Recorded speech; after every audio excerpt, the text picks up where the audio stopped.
Magand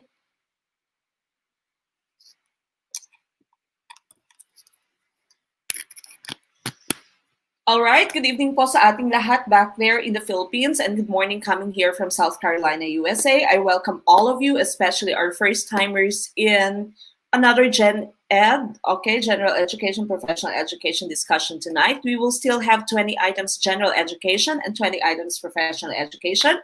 I hope that you are all ready and that your brains are all ready and that you have taken your dinner.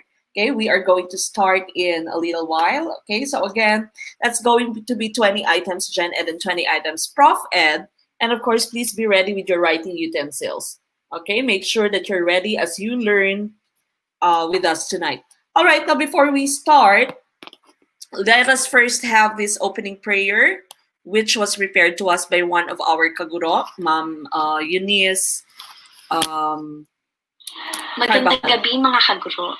Bago tayo magsimula sa ating talakayan ngayong gabi, hayaan niyo munang samahan niyo ako sa pagdarasal sa ating Panginoon na tagapagligtas.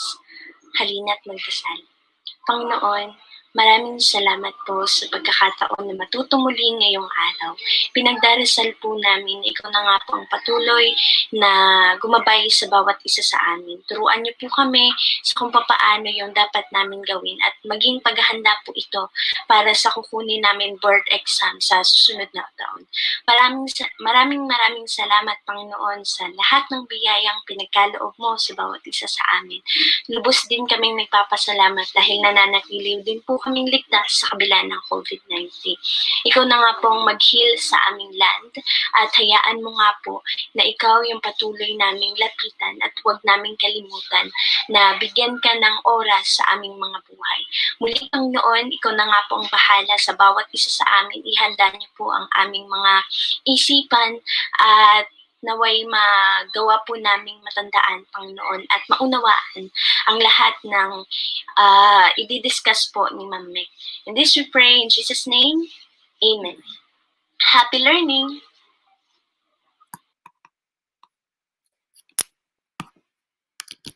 Okay, so sa muli, maraming salamat Ma'am Eunice Carbajal for preparing our opening prayer tonight, no, in this night's live stream. And of course, Ma'am Eunice is also going to be giving us the closing prayer tonight.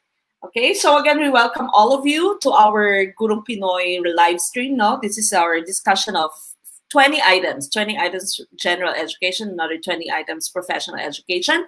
And of course, if you are still not part of Grow is Gurong Pinoy Review Online Workgroup, our exclusive FB group where we send all the materials that we're discussing here in the live stream. So you don't really need to copy a lot of notes anymore because the materials will be sent there directly. And also, even those materials that are not found here in Gurong in our live stream. Okay, so all the rest of the materials, I'm sending a lot of PowerPoint presentations, questionnaires, all the reading materials that I can send you, and I know that can help you pass the LET. So again, if you'd like to still be part of Grow, it is very to be part of it. It's very easy to be part of it. It's just 500 pesos. The details of how to pay is found there. That is my sister-in-law. So again po, once you have paid, make sure that you take a picture of your receipt, then send it to us through our Facebook page, no, the official Facebook page of Gurong Pinoy, the one with that logo there. And another way naman for you to send your payment, if you cannot go out because of the MECQ, would be to send a super sticker during our live streams. Okay, so again, that's how you are going to become a member of Gurong Pinoy. Now, last night, I have received a very important news, a very good news, and that is the chairmanship, no, the departmental head nga ng science department ng aming school, no, and so I'm going to be the new science department head of Manning High School, Manning, South Carolina, and so my husband and I decided that we are going to be having a discounted fee. Okay, so this is just for 1 week until August 23rd. There's going to be a discounted fee, which is going to be just a payment of 250 pesos. Okay, so we're back to 250, but it's only for a week until August 23 po lamang ito. Okay, so again, if you can pay 250 pesos, that's just for 1 week. Again, that's only until August 23rd. Okay, so still the same way of payment. Napalawan Cebuana ML. The name, the address, the phone number is there, or you can also send it through super sticker during our live stream. So again, this is only until August 23, so one-time payment. After August 23 po, we're going back to our 500 pesos na fee. Again, the 250 is one-time payment until the day that you take the let. So again, this is just our way of giving back the blessings, since I have received the news of being the department head of science program, the science department of Manning High School for next school year. Okay, so again, make sure that you are ready to learn with us tonight. Be prepared with your notes, with your notebook, with your pen, and we are going to start with question number 1 for GenEd. Okay, Filipino, saan nakauri ang mga salita katulad ng dalubhasa, paaralan, silid, balarila, at panitikan? Is it letter A, likas, letter B, hiram, letter C, ligaw, or letter D, likha? Maraming salamat, Ma'am Rachel Abuela, ng ating early bird sa YouTube, at meron pa siyang pakape. Thank you, Ma'am Rachel.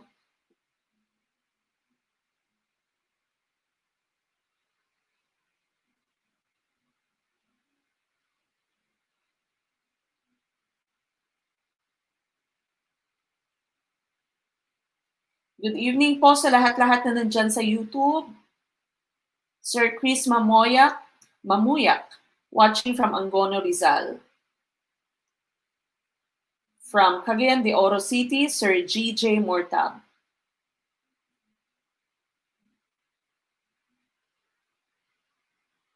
Thank you so much po. From Pangasinan, Ma'am Priscilla Llamas.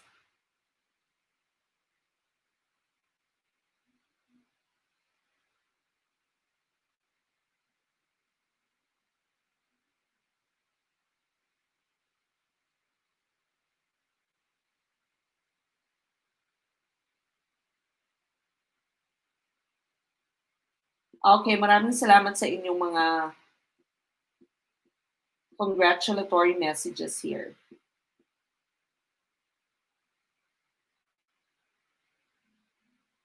Okay, now many of you are answering with letter D, likha. Maagang ligwak kaya o tutumpak, sabi ni Sir Jeffrey Arida. Okay, ang daming letter D dito. Puntahan naman natin ang ating Facebook. Let's take a look at the answers on Facebook. Sa Facebook naman, karamihan ay A. So again, this is Facebook versus YouTube. Sino kaya ang mananalo sa number 1 of GenEd? Okay, so again, saan nakauri ang mga salita katulad ng dalubhasa, paaralan, silid, balarila, at panitikan? Is it letter A, likas, letter B, hiram, letter C, ligaw, letter D, likha? Now, ito po ang tatlong anyo ng ating salita, no? Ang unang-una ay likas, katutubong salita na gamit pantawag sa tao, bagay, hayop, ulunan. Pangalawa naman ay likha, gawang salita, may lapi o tambalang semantika. Ang pangatlo naman ay hiram, okay, hiram o hangog. Ito naman ay galing sa dayuhang wika. Okay, so again, ang ating tatlong anyo ng salita ay likas, so katutubo siya, katutubong salita, no? Usually root word siya, no? Wala siyang panlapi, walang unlapi, gitlapi, hulapi. Now, ang likha naman, karamihan dito ay may lapi at may tambalang semantika. Okay, so the last one would be hiram o hango, galing sa dayuhang wika. And so the correct answer here would be letter A po, likas. Likas po, letter A. Okay, so letter A is the correct answer. That would be likas. All right, now we go to question number 2. Compute the exact simple interest on 20,500 at 2.5% per annum for 60 days. This is in the category of math. Maagang ligwak. Ma'am Joy Dairit, thank you so much for your super chat, super sticker. Panalong FB, sabi ni Sir Loreto. Okay, Ma'am Samantha Moralde, good morning po. And thank you for sharing the video. Before I forget, please like this video if you're watching this on YouTube, and you may also share this on your Facebook accounts. You may start a watch party. You may share it with any of the groups that you have joined. Again, please do share our video and like it.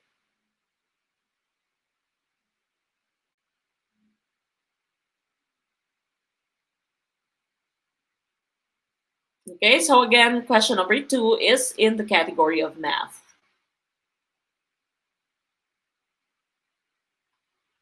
Alright, so good evening po sa inyong lahat na nandito sa Facebook. Thank you po. For those who are saying congratulations, maraming salamat po.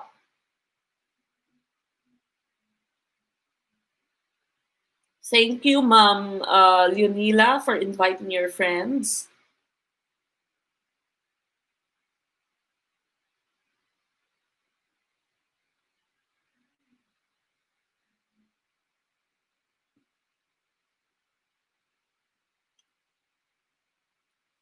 Okay, now some of you are already answering here. Ma'am Josephine Bailon, thank you for sharing our video.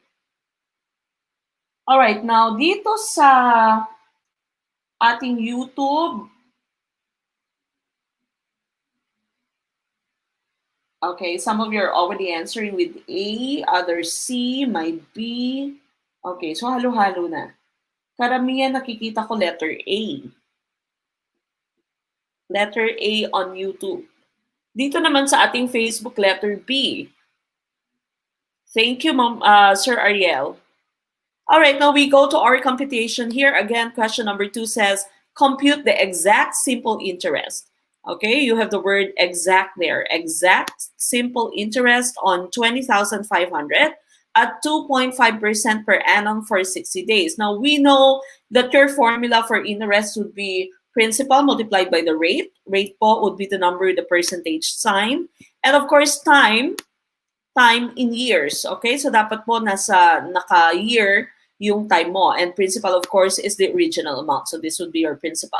Okay, now that would be 20,500, your principal, the original borrowed money, multiplied by 0.025. Where did we get the 0.025? We took it from here. Okay, so 2.5% po.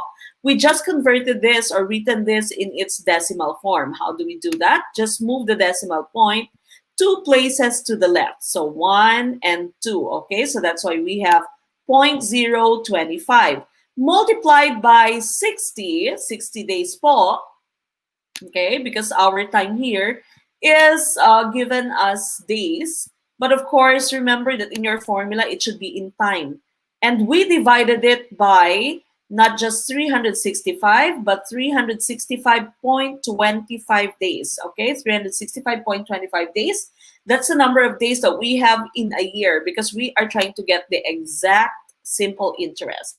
Okay, exact simple interest po. So that's 60 divided by 365.25, and so your answer would be 84.1889 or 84.19 pesos, and that would be letter B. Okay, so karamihan na naman, tama na naman yung Facebook.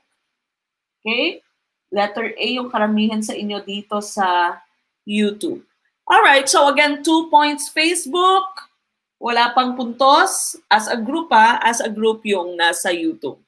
Okay, so that's 84.19 pesos for number 2. Now we go to question number 3.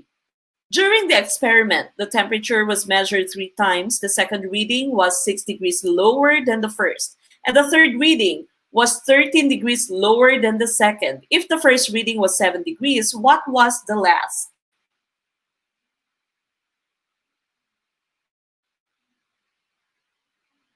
Facebook wins. Sabi dito ng mga taga-YouTube, lipat na sa Facebook. Number 2 po, Ma'am Ella, is letter B. Bawi daw team YouTube, sabi ni Sir Ray Lobrigito.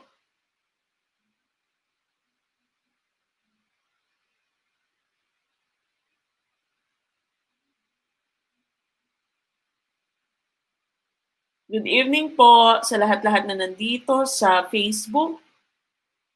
Ma'am Jasmine Ponciano, thank you for sharing it with your sister mo po ba ito si Ma'am Juliana? From Hong Kong, Ma'am Samantha Moralde, again, thank you for sharing our video po.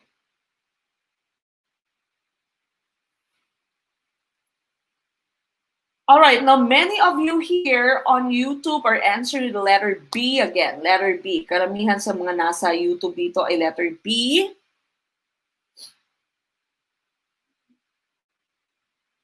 Dito naman sa Facebook, I can see the answer of Ma'am Roslyn. Ma'am Roslyn Hebulan. Thank you for starting a watch party. Okay, Ma'am Josephine Bailon.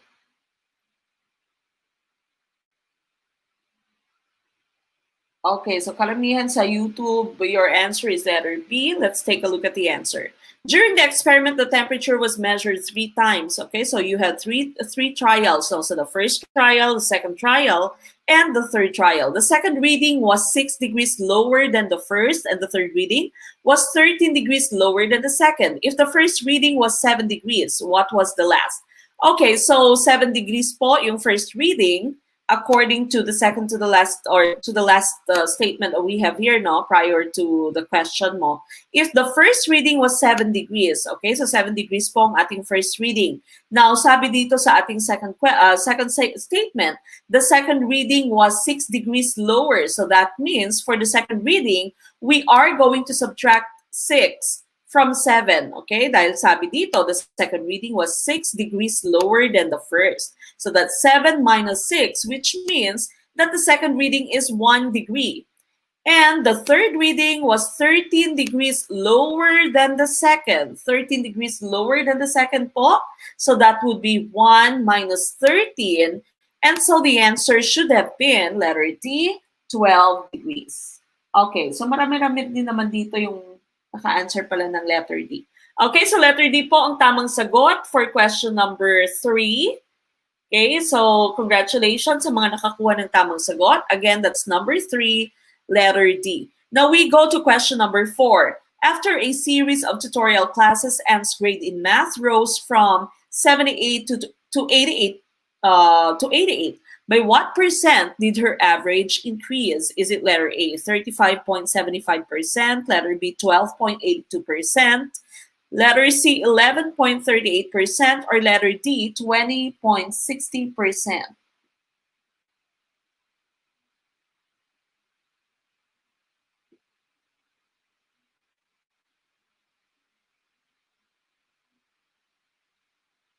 Oh, so ano na daw, sabi ni Sir Loreto, yung president niya sa YouTube.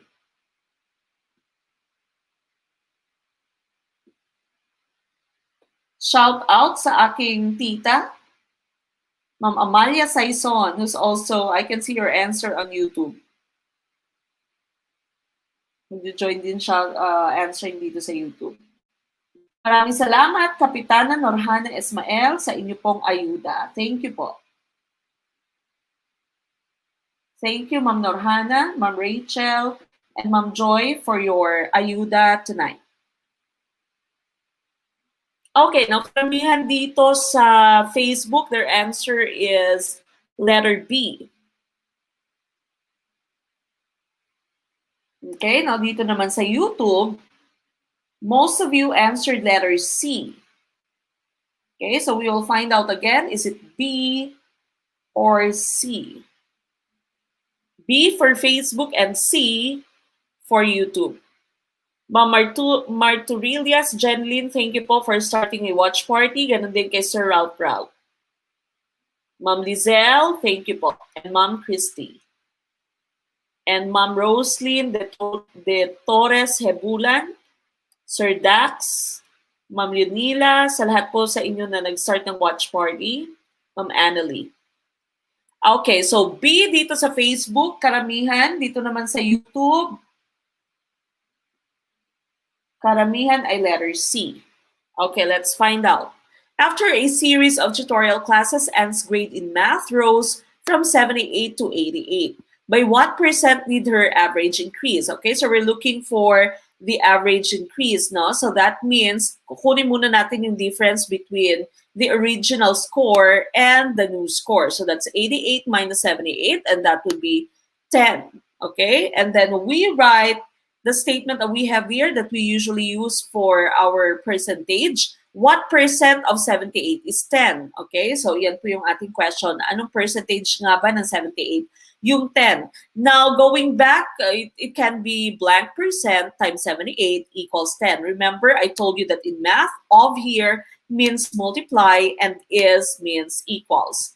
Okay, so blank percent times, that's of, 78 equals 10. That's the word is. Okay, now for you to be able to get this unknown here, of course, you need to move 78 to the other side. Your 78 is multiplied to the unknown, and so that means you need to divide both sides by 78 to cancel this. Okay, so that means that's 10 divided by 78. Okay, so 10 divided by 78, that would be equal to 0.1282, or in percentage, that's 12.82%. Okay, so that's 12.82%. Letter B po ang tamang sagot. Oh, change to C, sure? Okay, so again, that's letter B. Nakapuntos na naman ang mga nasa Facebook. Okay, meron din namang ilan ditong tama sa YouTube. Okay, but karamihan kasi sa YouTube, your choice was letter C. All right, so again, the correct answer is letter B. That's 12.82%. 12.82%. Okay, now we go to number 5. A large pipe, this is still math. A large pipe can empty a tank in 6 hours. A smaller pipe can empty it in 10 hours. How long would it take both pipes to empty the tank? Is it letter A, 3.25 hours, letter B, 4.5 hours, letter C, 3.75 hours, or letter D, 2 hours?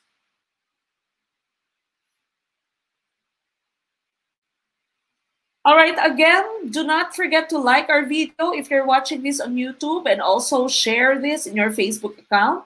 If you are just watching on Facebook, then please start a watch party, share our video. You can also go to YouTube later and also subscribe to our YouTube channel, still Gurong Pinoy. There's so many videos that can help you pass the let there. There's a playlist for GenEd, playlist for ProfEd, and of course, there's a playlist for all the previous live streams that we've had. If you're watching us on YouTube, and of course, I'm pretty sure that you have a Facebook account, make sure that you also follow our Facebook page. Look for our official logo. Okay, the one that you see on screen, that's Gurong Pinoy still.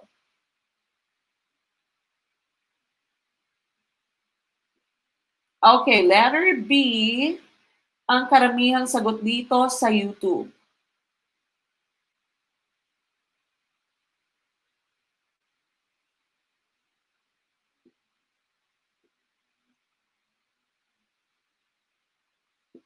Okay, so again, letter B, ang karamihang sagot dito sa YouTube. Number 4 po, Ma'am Ella, that's, it was also letter B. Okay, now dito naman sa Facebook,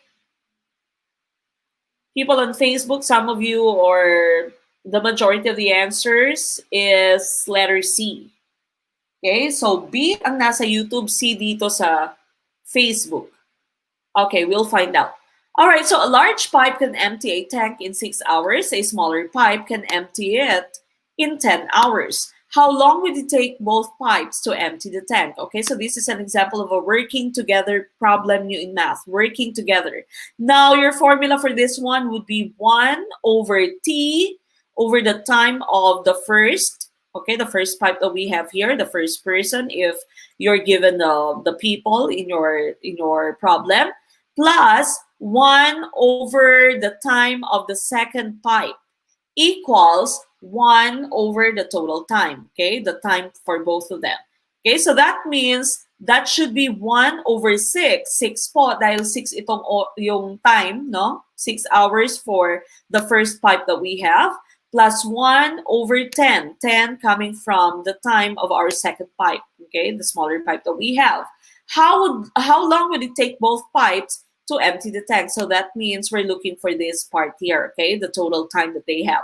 Okay, now as you know, your 1/6 and 1/10, these are dissimilar fractions. That means they don't have the same denominator.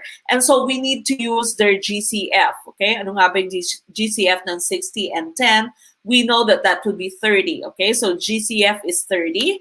And so we convert these two fractions here into similar fractions having the denominator of 30. So we divide 30 by 6. 30 divided by 6 Okay, this one po, the first denominator. 30 divided by 6 is 5, of course. Multiply that to your numerator, so that gives you 5. Kaya meron tayong 5 dito. Then 30 divided by 10, the second denominator, that would be 3 multiplied by the numerator 1, so we are given 3. So that means that's 5 plus 3 divided by 30 equals 1 out of x. Okay, so we continue. 5 plus 3, of course, we know that to be 8 out of 30. Okay, so 8 over 30 equals 1 over x. Saan nakuha yung 8? 8 came from 5 plus 3. Okay, so 5 plus 3, that's simply 8 over 30. Now, the next step, of course, is to cross multiply. Okay, so we cross multiply. 8 multiplied by x and 30 multiplied by 1. So that would give us 8x. 8 multiplied by x is 8x. 1 multiplied by 30, that's 30. Okay, now we are looking for the x that we have here. And now we see that 8 is, of course, multiplied to x, and we need to move 8 to the other side since they are being multiplied. We need to divide both sides by 8. Okay, so x then would be 30 divided by 8, and that would give us 3.75 hours. That would be letter C. Okay, letter C po ang tamang sagot. O, tama na naman itong Facebook. Karamihan sa YouTube was letter B. Okay, so puntos na naman for our Facebook group. Letter C po ang tamang sagot. 3.75 hours, letter C. Okay, letter C po. All right, now we go to number 6. The rampant use of prohibited drugs is traced to social issues. What is the strongest pressure? Is it letter A, curiosity and newness? Letter B, close home relations? Letter C, peer groups and acceptability, or peer groups acceptability? And letter D, poverty-stricken homes?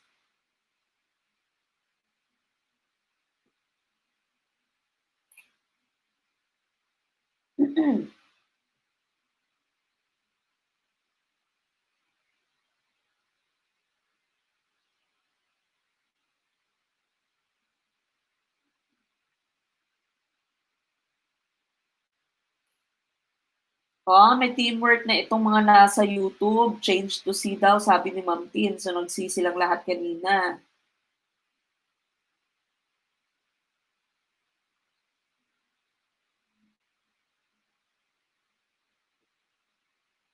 Okay, no, karamihan dito sa ating YouTube students, letter C yung sagot nyo. For number 6, let me check Facebook. Okay, Facebook then, letter C, karamihan. Okay, and that would be the correct answer. Okay, so pinakamalaking pressure po would be peer groups acceptability. They want to belong to their social group. They want to belong to their group of friends. Okay, so that's the correct answer. Letter C is the correct answer. Peer groups acceptability. Kaya pag napabarkada minsan, okay, at hindi magandang influence yung barkada, ay nagkakaproblema. Okay, so number 6 po, that would be letter C, peer groups acceptability. Now we go to number 7, foreign professionals to practice in the Philippines as required by law should, letter A, be a citizen of the country, be an alien with a license, be a professional with immigration permit to work, or letter D, be a naturalized citizen by choice. Okay, this is still social studies. Shout out po sa aking husband, Sir Migs Manaay, please check your phone. It's 7:25.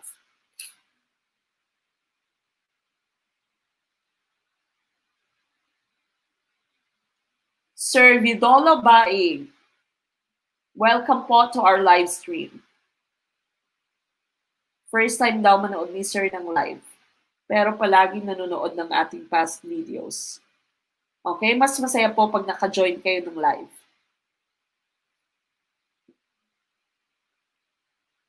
Sir Jimmy, habol po tayo, sir.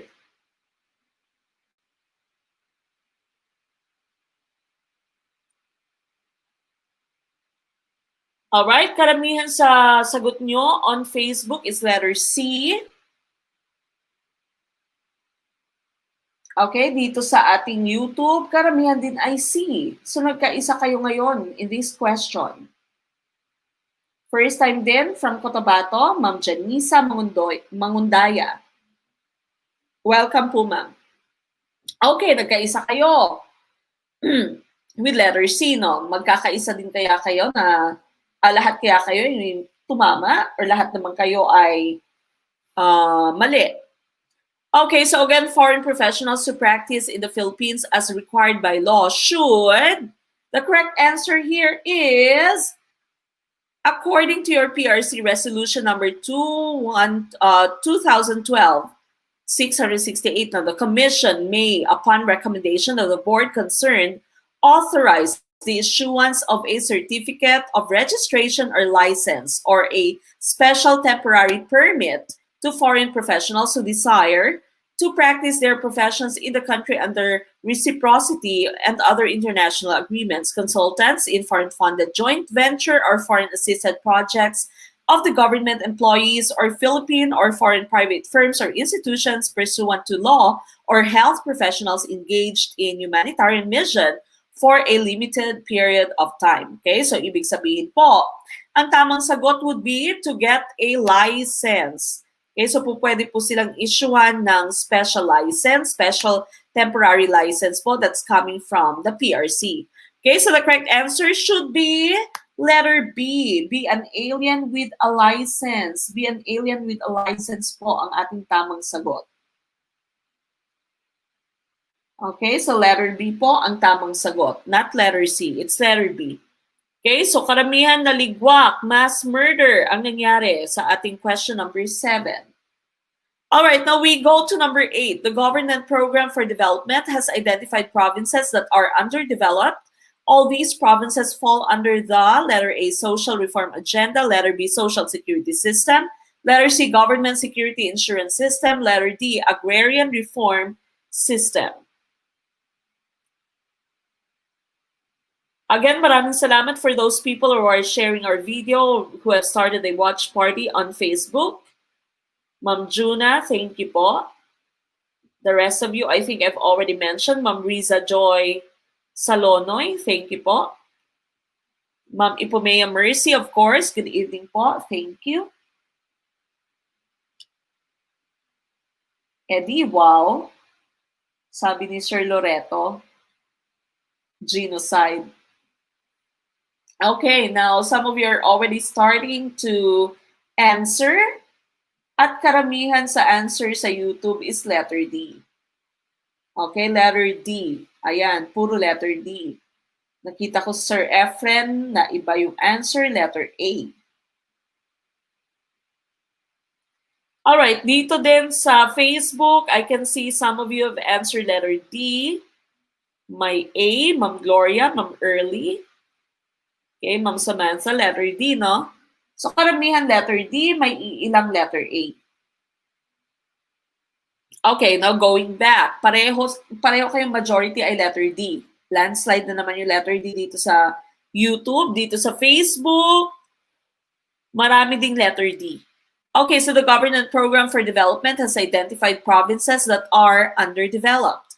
All these provinces fall under the correct answer here would be letter A po, the Social Reform Agenda. This was in 1993 under the Ramos administration, and it's one of the government's most comprehensive development frameworks for combating poverty. Its strategies aim at improving access to basic social services, increasing opportunities for employment, income generation, and self-reliance. Okay, so the correct answer po is letter A. Letter A. Okay, letter A po ang tamang sagot. Alright, now, so may mga iilang nakakuha ng tamang sagot, pero karamihan ay naligwak na naman. Alright, now we go to number 9. A leader at the end of the trail remembered Tennyson's Ulysses, to strive, to seek, to find, and not to yield. This means leadership. This means leadership is letter A, characterized by sustained and further research. Letter B, seen in recess and travel often after winning elections. Letter C, characterized by sustained efforts and courage. Letter D, what accomplishments one has achieved. Sir Loreto left the group. Iniwan na kayo ni Sir Loreto.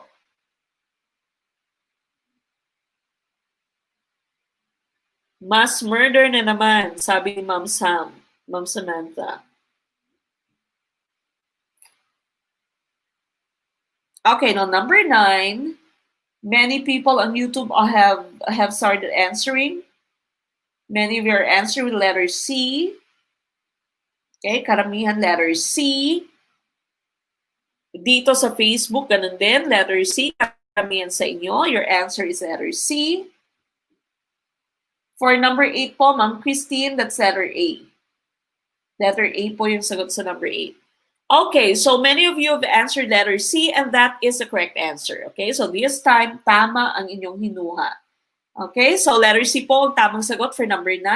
It is characterized by sustained efforts and courage. Okay, so that is for number 9, letter C. Number 10, the Philippines has more than 7,114 islands. Why are some islands not fully identified? Letter A, some are submerged after a volcanic eruption. Letter B, some are only seen during high tides. Letter C, some have already been surveyed. Or letter D, some are not uninhabited.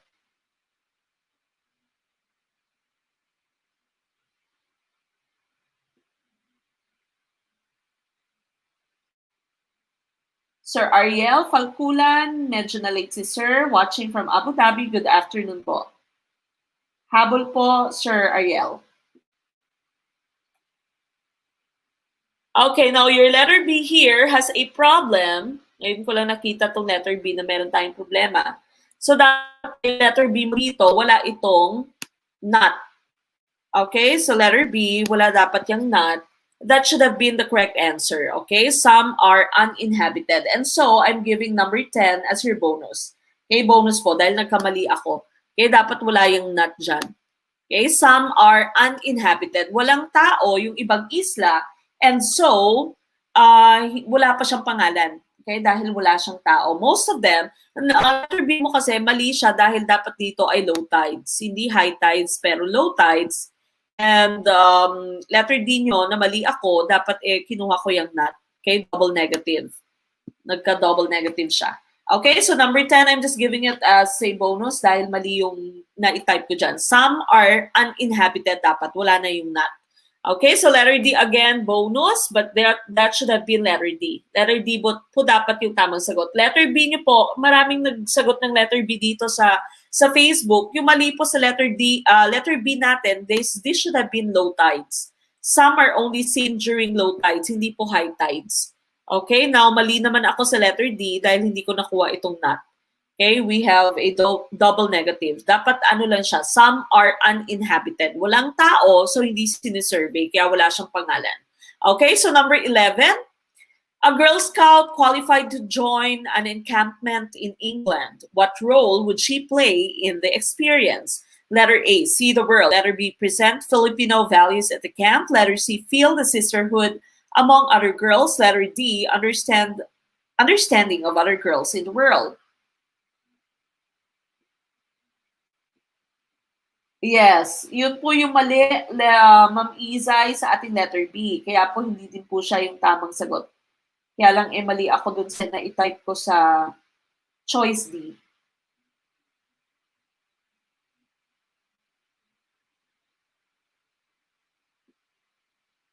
Okay, now karamihan sa inyo, for number 11, you're already answering with letter B. May iilang letter D. Karamihan, boy, yung sagot. May C din. Alright, now dito naman,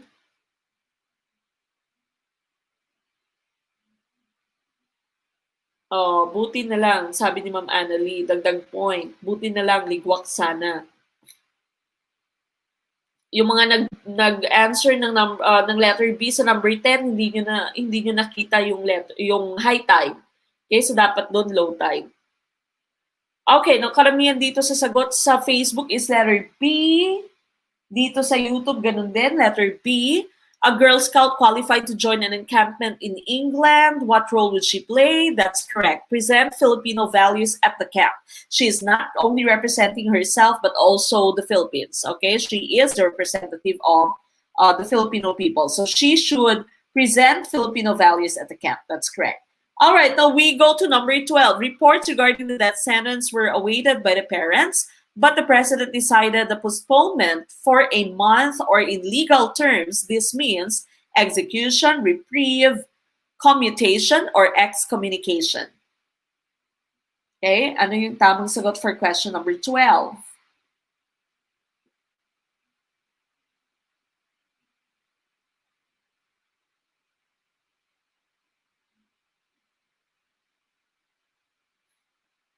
Okay, ano kaya yung tamang sagot for question number 12? Some of you are already answering.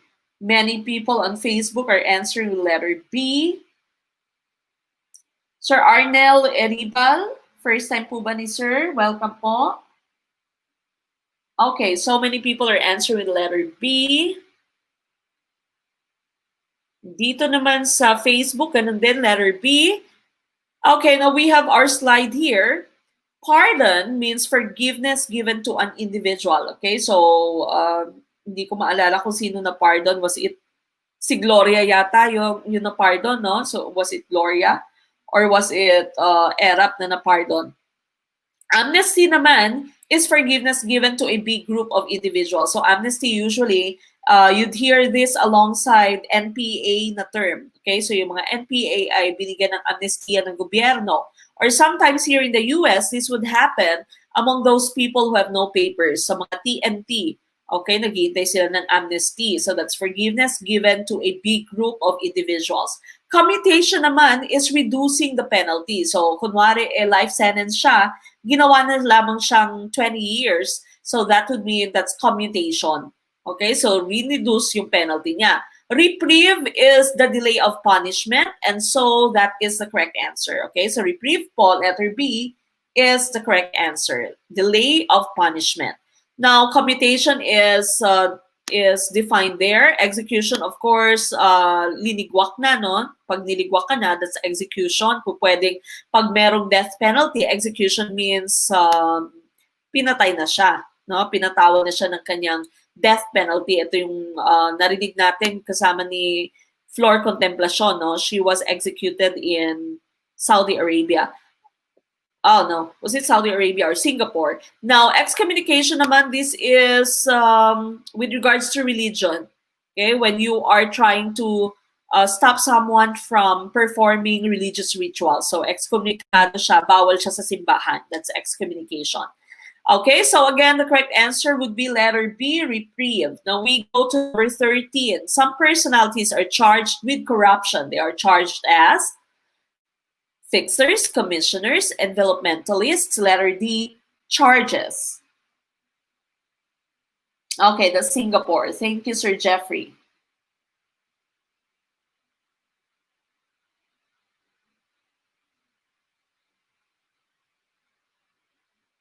All right, number 13. Some people are answering letter A. Okay, most people are answering letter A. Dito naman sa ating Facebook. Let me check. Okay, many people, most of you are also answering with the letter A. Okay, so letter A then, dito sa Facebook. All right, now that is the correct answer. Okay, so the term po that we're using is fixers. Fixers po ang tamang sagot for question number 13. Now we go to number 14. Considered as one of the world's greatest short stories, it is Edgar Allan Poe's story of terror about a hypochondriac living in morbid fear. This is letter A, The Raven, letter B, Macbeth, letter C, The Fall of the House of Usher, or letter D, Annabel Lee. Okay, what is the correct answer for question number 14? Category literature.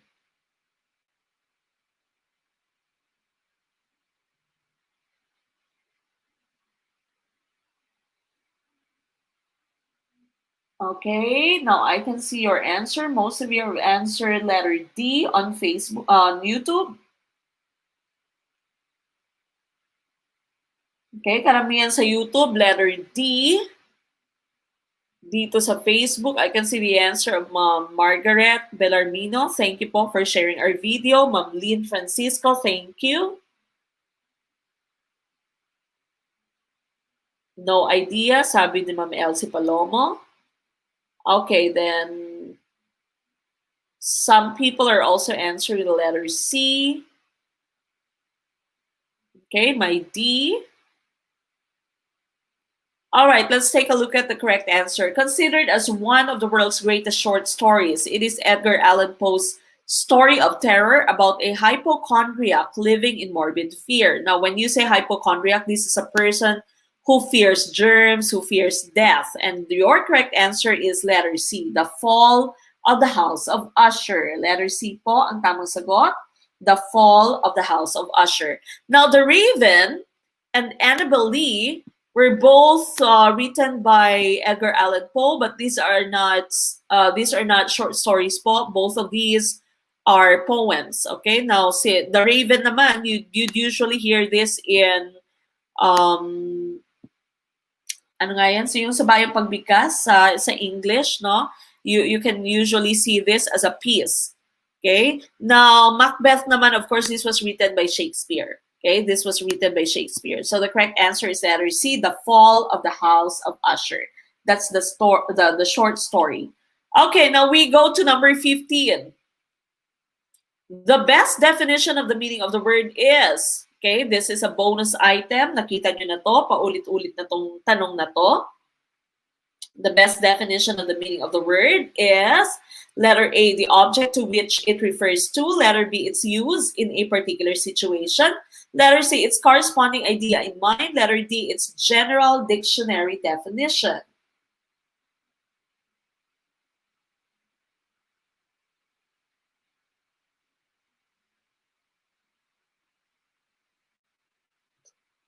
All right. Again, I would like to thank all people who have been tuning with us, no, have tuned in to Gurong Pinoy, especially those people that we have here on YouTube, our parokyano, those people who were with us since the beginning of our live stream, no, yung core section natin nandito sa YouTube, and those people, of course, who can also join us through Facebook. If you are new here, make sure that you are subscribed to our YouTube channel and you check all of the videos that we have there. Also, please like, follow our Facebook page so that you'll be notified of the next videos that we have. So thank you so much po for always supporting Gurong Pinoy through watching our videos, not skipping the ads, okay, watching our videos from the beginning until the end. Those are some of the ways that you can help Gurong Pinoy in our YouTube channel. Okay, nakaramihan sa inyo, letter B, yung sagot. This is the correct answer. Okay, paulit-ulit na po itong tanong na ito. This is just a repeat question, and we know that the best definition of the meaning of the word is its use in a particular situation. So, papaano siya ginamit sa isang sitwasyon? Ang isang word ay maaaring may maraming meaning, maraming kahulugan, so depende po kung paano siya ginamit. Letter B ang tamang sagot. Letter B. Number 16, the sum total of traditionally derived and orally transmitted literature, material, culture, and costume within predominantly and technologically advanced societies is referred to as letter A, folktale, letter B, folklore, letter C, folk literature, or letter D, folk song.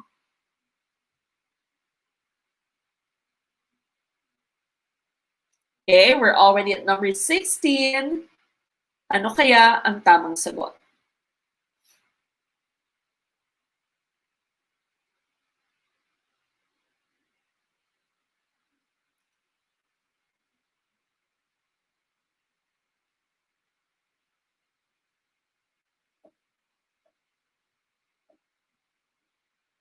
Okay, I can see some answers. My B.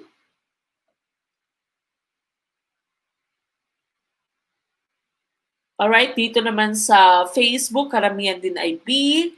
And that will be the correct answer. Okay, so correct answer po yan, ang letter B. Okay, folklore. That's actually the definition of the term folklore. So folklore po is sum total of all the literature that you have, orally transmitted literature, the material, culture, and also costume. Okay, so that's folklore for number 16. We go to number 17 in English verses, a poetic foot. Having one stressed syllable followed by one unstressed syllable is called trochaic, anapestic, iambic, dactylic. Now, we have discussed this before. I have given you the definition of those terms before. Oh, Sir Sunny Bukirin, nandito ka sa YouTube. Usually, nasa Facebook si Sir Sunny. Thank you, Ma'am Jonalyn Amparo. Welcome po to our live stream. Sir Joseph Galos, welcome po.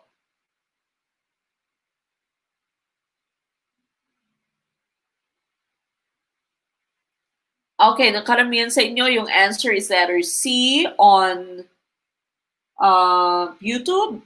Sure? Did you check your notes? Okay, let's take a look at some of the rest of the answers that you have here. Ang karamihan naman sa Facebook, letter A yung sagot. Okay, so for Facebook, it's letter A. For YouTube, it's letter C. Karamihan. Okay, the correct answer is, but before that, I have given you the definition here again. Iambic is one unstressed followed by stress. Trochaic is stressed plus unstressed. Then you have anapestic, that's unstressed, unstressed, stressed. Then dactylic, stressed, unstressed, unstressed. Okay, alam kong stressed na kayo. So the correct answer is letter A, trochaic po. Letter A, trochaic. It's not iambic. Iambic is unstressed followed by stressed. Okay, it should be stressed syllable followed by one unstressed syllable.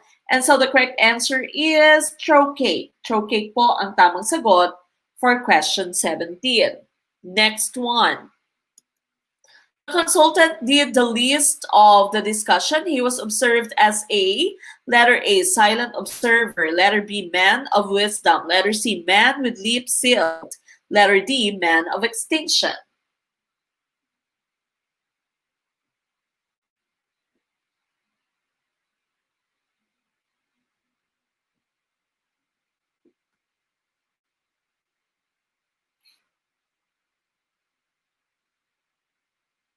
Okay, what do you think is the correct answer for question number 18?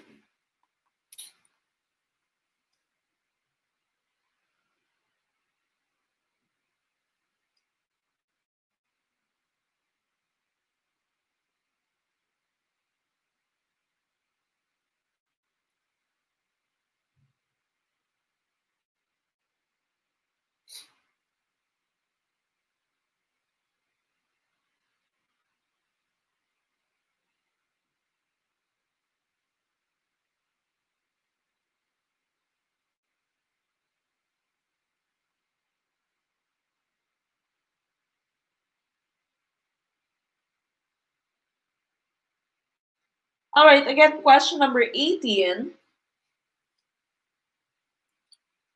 The consultant did the least of the discussion. He was observed as a silent observer, man of wisdom, man with lips sealed, man of extinction. Ano kaya yung tamang sagot dito? Okay, now your choices here, silent observer, man of wisdom, man with lips sealed, man of extinction. The correct answer here is letter B po. He is considered a man of wisdom because remember, he is a consultant. Consultant siya. Meaning he is a person who's knowledgeable with what they're talking about. Okay? With what they're talking about. Hindi lamang siya silent observer. You can just be a silent observer. Pag sinabi mo kasing silent observer ka, hindi ka nagpa-participate, okay? You are just observing. You are just looking at what people are doing. But we know that he is the consultant, and so that should have been letter B. Letter B po ang tamang sagot. Okay, letter B. Now we go to number 19. The senators were accused by activists of washing their hands with the perfumes of Arabia. This state is commonly known as letter A, guilt, letter B, triumph, letter C, indecision, or letter D, aggression. Okay, what do you think is the correct answer for question number 19? Second to the last question na po before we take our break.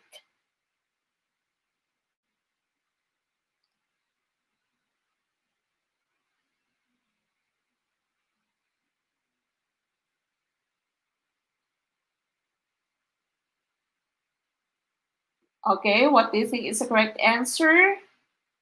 Sir Nathan TV says, thank you. 4th year pa lang po ako and starting to review na. Marami na akong natutunan.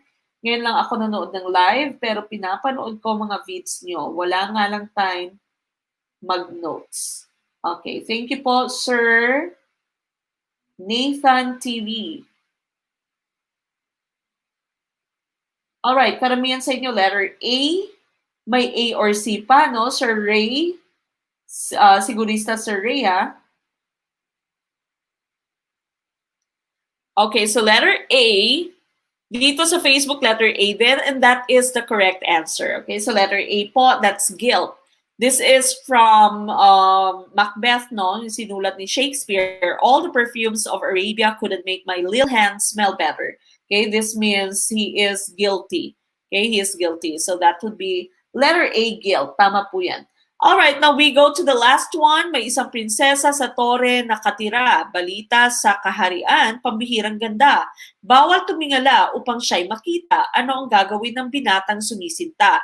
Ito ay isang number 1, palaisipan. Number 2, salawikain. Number 3, bugtong. And then you have the choices at the bottom. Okay, ano kaya yung tamang sagot for the last question, number 20?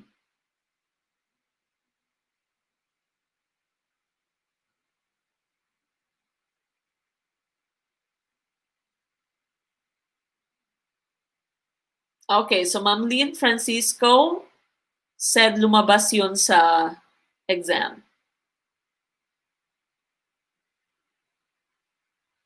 Okay, again, we're already at number 20. This is the last item for general education.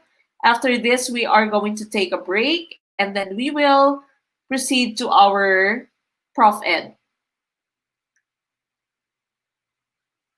Okay, karamihan sa inyo, letter D ang sagot. Now remember, I have discussed salawikain and sawikain before. Again, when you say salawikain, ito po yung mga kasabihan, yung mga naririnig nyo sa mga sumasali sa bawal judgmental, no? Naniniwala sa kasabihan.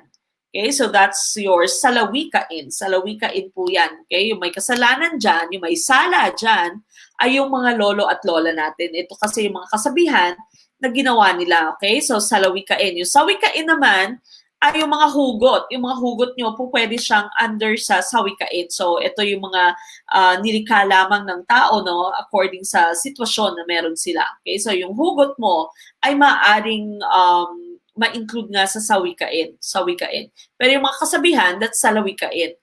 Now, palaisipan, of course, that's mind games, no? Brain teasers, those are your palaisipan. Bugtong naman, you know bugtong to be your riddles. Okay, so riddles naman itong bugtong. Hayan na, hindi ko pa makita. Okay, so yan ay isang klase, isang halimbawa ng bugtong. And so the correct answer here would be letter D, 1 lamang. Okay, so 1 lamang po, that's letter D. Hindi po letter A. Letter A po is 1 and 2, no? Hindi naman po siya salawikain. Wala kang nakukuhang aral sa kanya. Wala kang nakukuhang aral sa ating tanong dito. The correct answer is letter D, 1 lamang. All right, so that ends our general education. Again, we'll come back with professional education. We are going to resume at 8 o'clock. Okay, so 8 o'clock po.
Okay, and we're back.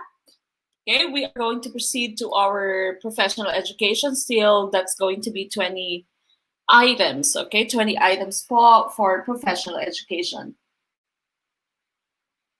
All right, then we go to question number 1, professional education. Number 1, which is or are the basic assumptions of behaviorists?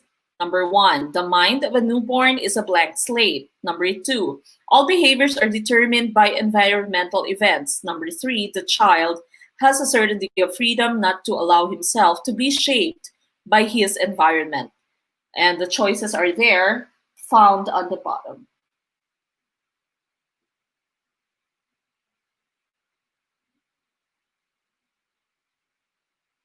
Oh, namimigay si Ma'am Rachel ng libreng load.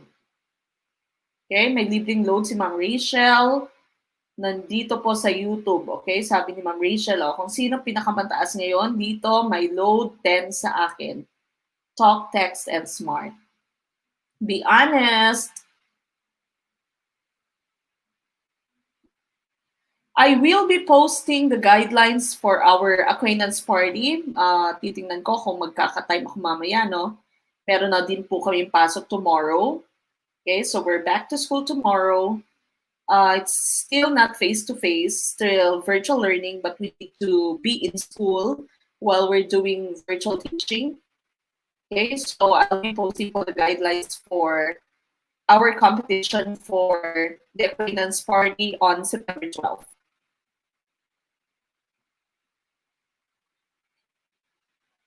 Alright, so meron D, may B.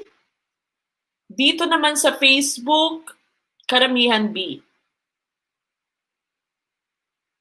Okay, karamihan dito ay letter B. All right, now going back to the question here, which is or are the basic assumptions of behaviorist? Now, behaviorist, of course, behaviorism is one of the isms that we have in education. If you still haven't watched our video on the isms of education, make sure that you write a reminder of that on your notebook, right? Watch Behaviorism, the Isms of Education by Gurong Pinoy on YouTube. Nandun po, diniscuss na lahat ng ism. So behaviorists, of course, behaviorism is one type of ism that we have. And of course, the belief of the behaviorist is that they can shape the child, they can influence the child in whatever way they'd want to be, they'd want the child to be, through the use of their environment, okay? Through the use of reward, punishment, reinforcement, all those things that the behaviorists are using. Now, number 1 here, number 1 mo, the mind of a newborn is a blank slate. Of course, this is not behaviorism, this is cognitivism. Okay, cognitivism po ito. Number 2 mo naman, all behaviors are determined by environmental events. Okay, we're talking about the environment, okay, which is correct. So this is talking about behaviorists. And number 3 naman, the child has a certain degree of freedom not to allow himself to be shaped by his environment. Freedom, choice, this is for existentialism. Okay, existentialism ito ay cognitivism, which means na number 2 lamang po ang tama for our behaviorists. So your answer should have been letter D. Okay, so letter D po.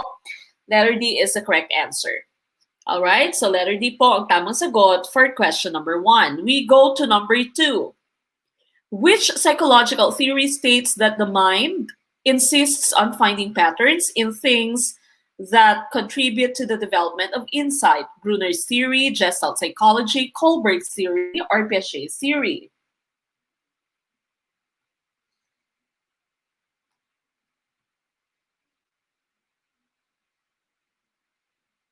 Okay, so tama yung sabi ni Ma'am Grace Flores, no, sa ating question number 1 kanina.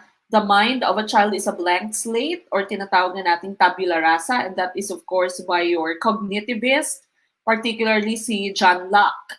Okay, si John Locke po yan nagsabi na the mind or the brain of the child is tabula rasa, or it's a blank slate.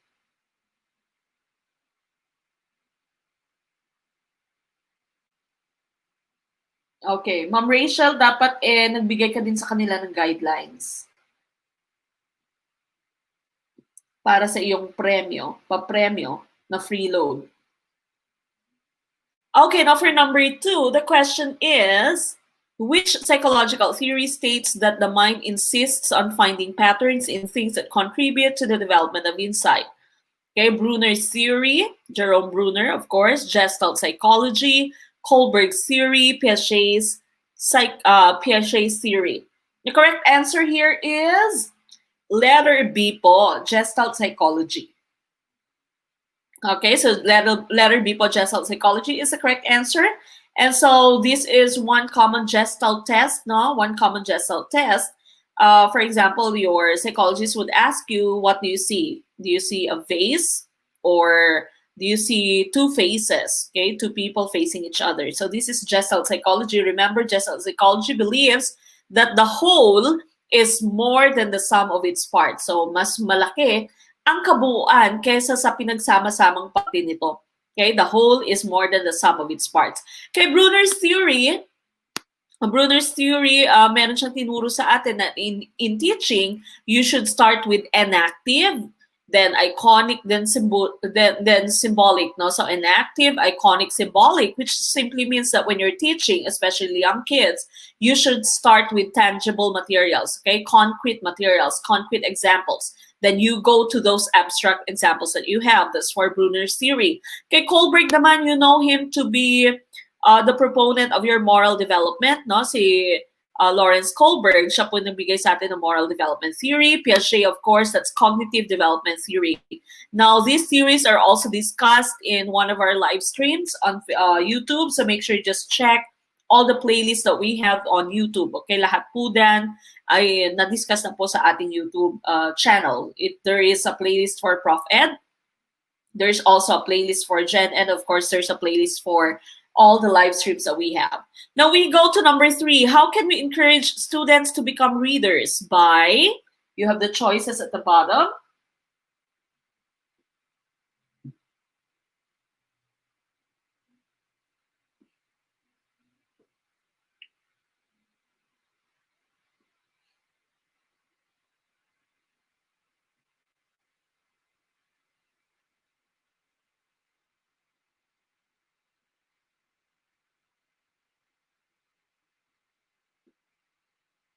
Okay, si Sir Loreto may pa-contest dito sa YouTube. Kung sino daw makakuha ng score na may 20 pesos na 20 pesos na loan.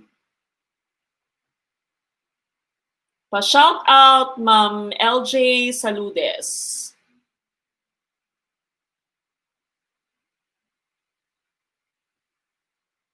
Hi, Sir Mark Anthony Legaspi, one of our LET passers. Okay, now, of course, a licensed professional teacher teaching in Thailand. Okay, so again, number 3, how can we encourage students to become readers? By, okay, many of you have chosen letter B. Okay, and of course, that would be the correct answer. Giving them reading materials within their level of interest. Pag interesado sila, syempre babasahin nila, okay? Hindi po pwedeng supplement their knowledge in different subjects. That can be good, pero minsan kasi pag ganito, yung student ayaw nang magbasa. Okay, giving them expensive, varied reading materials, no need po. Giving them plenty of reading materials, kahit na marami pa siya, kung hindi abot ng makakaya ng estudyante, ay hindi din niya babasahin. Okay, so letter B is the correct answer. Now we go to number 4. Rubrics are used for rating performance to describe the blank qualities of students' outcomes. Desired, tested, responsive, accomplished. Number 4.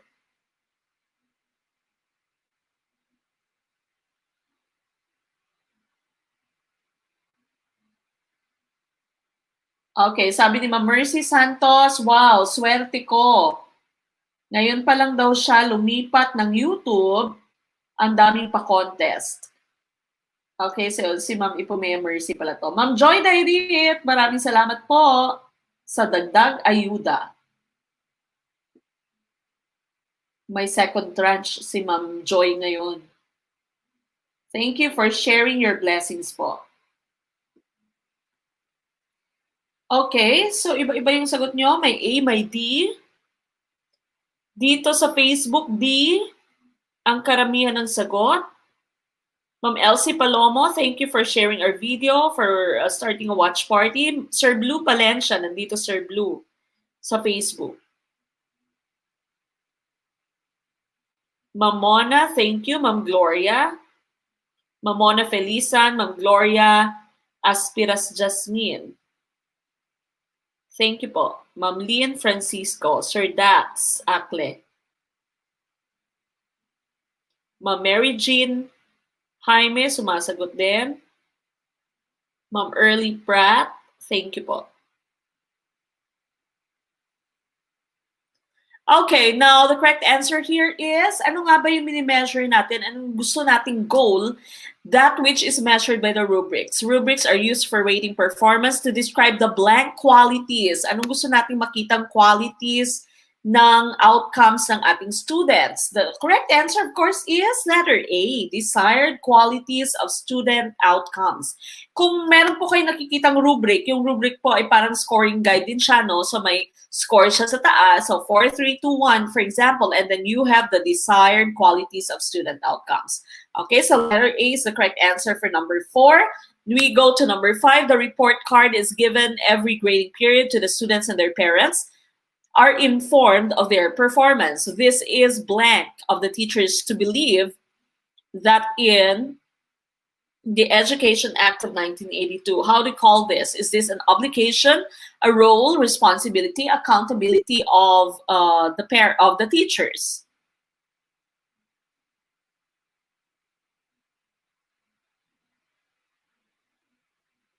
Okay, ano kaya yung tamang sagot dito? Is this an obligation of the teacher, the giving a report card? Is this the role of the teacher, responsibility of the teacher, accountability of the teacher, according to Education Act of 1992, 1982, or your BP 232?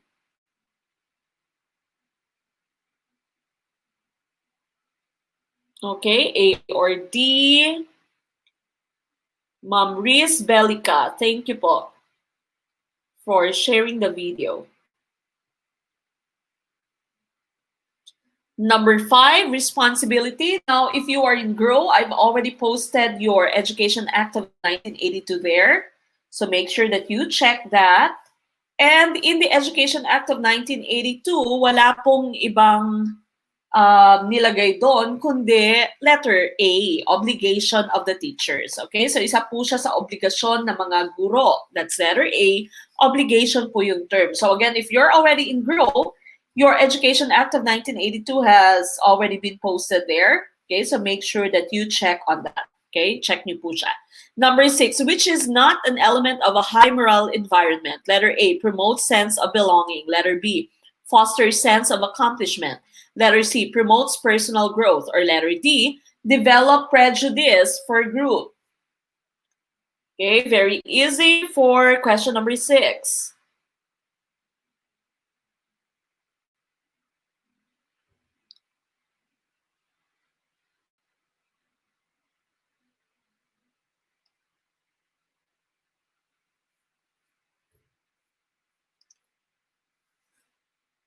Okay, again, we're already at question number 6.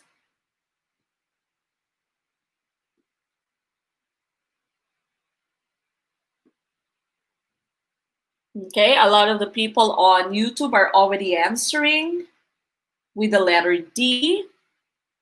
Dito sa Facebook, ganun din. Karamihan ay letter D. So, nagkaisa din kayo, no? Mamona Felisan, thank you po for sharing the video. Sir Mark Legaspi is also answering with us. He also picked letter D. And the correct answer, of course, is letter D. Okay, so that choice is the correct answer. Letter D is to develop prejudice for group. Okay, so that is not an element of a high moral environment, high spirit environment. So promote sense of belonging, positive, positive, and positive. Siya lamang po yung negative choice natin dyan. Okay, number 7, the teacher's responsibility includes observing and following the principles of personal behavior in all relationships with others. Premium shall be placed on interpersonal relationships, honesty and integrity, interpersonal relationships. Oh, mali din tayo dito. This should have been intra. Intra ito dapat. Okay, so this one is intra. Okay, just pretend that I have corrected it. Is this one, letter C, choice inyo should be intrapersonal relationship, and letter D, self-respect and self-discipline. So again, number 7, the teacher's responsibility includes observing and following the principles of personal behavior in all relationships with others. Premium shall be placed on, letter A, interpersonal relationships, letter B, honesty and integrity, letter C, intrapersonal relationship, or letter D, self-respect and self-discipline. Hindi po bonus. Hindi po siya bonus. You still need to answer, but letter C is intra. Intra siya dapat, hindi siya inter.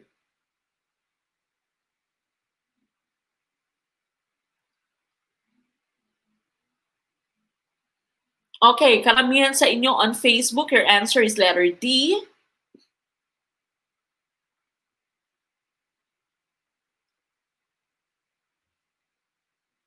Naghihintay kayo sa bonus, ah. Okay, now dito din, sa YouTube naman, karamihan sa answer ay may A, may D.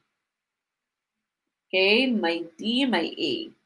Sir Loreto, D. Ma'am Christine, D din. Okay, so may D, may A. All right, now the teacher's responsibility includes observing and following the principles of personal behavior in all relationships with others. Your hint dito, tama yan si Ma'am Izay. Sabi ni Ma'am Izay, your hint is in all relationships with others, with others. Okay, so your answer should have been, correct answer is letter A po, interpersonal relationships. Okay, interpersonal relationships is a correct answer for number 7. In all relationships with others. In all relationships with others. So that's letter A. Number 8, which was the first body to perform regulatory functions over the teaching profession? So ito na yung bonus nyo kasi repeat question na to. Okay, you should know the answer to this already. This has already been discussed. Okay, so ano kaya yung tamang sagot dito? Na-discuss na ito. Which was the first body to perform regulatory functions over the teaching professions? Yung pinakaunang nag-regulate ng teaching professions in the Philippines.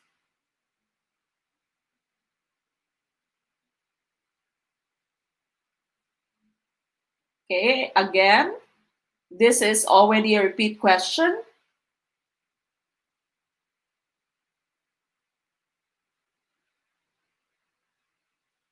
Karamihan sa inyo, letter C ang sagot. Hala, na-discuss na natin ito last time. Okay, so sabi ni Sir Jeffrey, A, sure. And that is the correct choice. Letter A. Remember, we have already discussed this last time. Okay, yan sabi ni Sir Jeffrey, parang natanong na to. Tama, natanong na ito dati. Which was the first body to perform regulatory functions over the teaching professions? Correct answer is National Board for Teachers. National Board for Teachers po, hindi PRC. Nung una, ay wala pang PRC. Okay, hindi pa siya under sa PRC. So it's National Board for Teachers. Letter A po yung tamang sagot. Okay, meron na yan. Na-discuss na yan natin dati. Okay, number 9. With whose teachings is the performance of rituals or ceremonies in school rooted upon? Buddha, Lao Tzu, Confucius, Muhammad. Peace be upon him.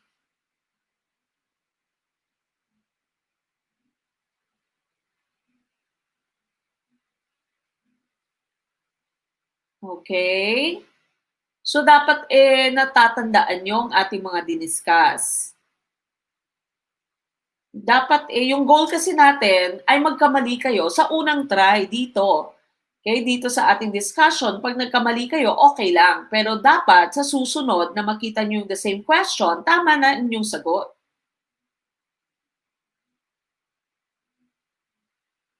Alright, now on sa Facebook naman, no? Karamihan dito, letter C. Merong letter A. A. Okay, with whose teachings is the performance of rituals or ceremonies? The correct answer here would be letter C po, Confucius. Okay, letter C, Confucius. C po ang tamang sagot. Kay Buddha would be meditation. Meditation po itong kay Buddha. Remember, sabi ni Confucius, if only all people are following rituals, ceremonies, then the society is going to be a peaceful society. Okay, yan yung sabi ni Confucius. Okay, so Confucius po yung rituals or ceremonies. Kay Buddha po ay meditation. Si Lao Tzu, of course, is the one who gave us the wisdom, going with the flow, na huwag mong babaguhin yung kapalaran mo. Kung talagang nakatadhana na kayo, kayo. Yun yung sabi ni Lao Tzu. So panghawakan nyo yung sinabi ni Lao Tzu. Kahit iniwan ka niya, kung nakatadhanan kayo, ay magiging kayo. Yan yung sabi ni Lao Tzu, the wisdom, going with the flow. You just accept your destiny. Si Muhammad naman, peace be upon him, of course, he is the prophet of Islam. Okay, so propeta siya ng mga Muslim brothers and sisters natin. Okay, so correct answer is Confucius. What are some other contributions of Confucius? Not only rituals or ceremonies, meron din siyang golden rule. So Confucius din yung nagsabi na do not do unto others what you don't want others to do unto you. Sa kay Confucius din po yan. So golden rule, your civil service, all men should be taught in the same way because all men are equal. Yan yung sabi ni Confucius.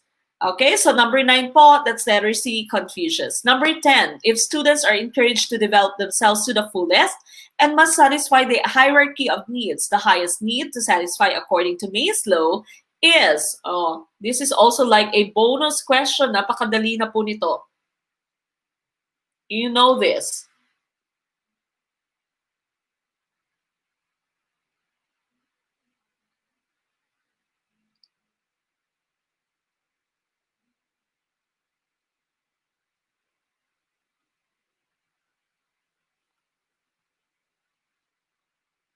Okay?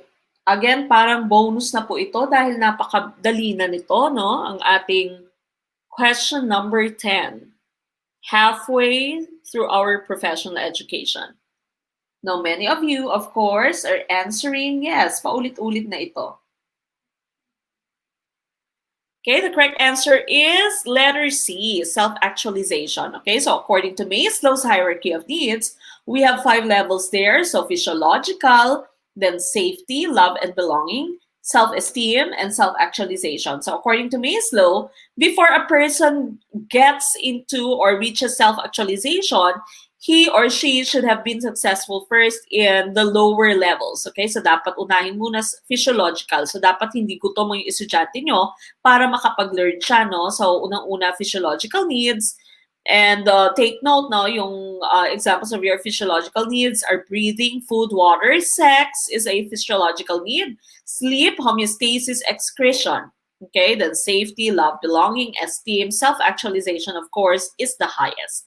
Okay, so letter C, ang tamang sagot.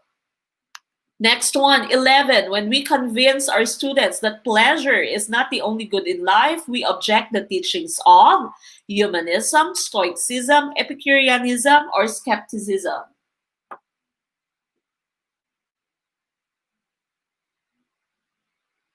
Aba, itinadhana pero hindi pinagtagpo.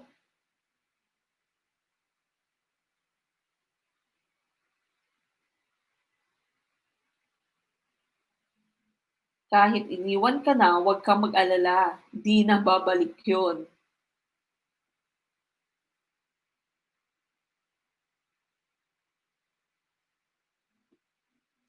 Okay, nakaramihan dito sa YouTube, your answer is letter C.